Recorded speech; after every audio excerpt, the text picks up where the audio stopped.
புவி மீது நிலையாக அருள் செய்ய வர வேணுமே, நீ அருள் செய்ய வர வேணுமே.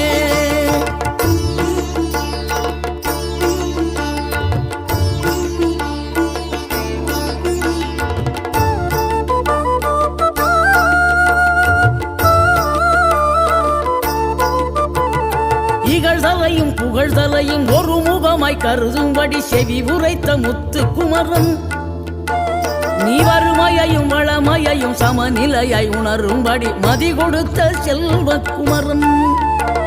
தடை 100 வந்தாலும் செயல் வெற்றி ஆக்கி தரும் தாராள குணம் கொண்டவன், நீ வலை வீசும் அறிவுக்கு தொலைவானவானாகி மாற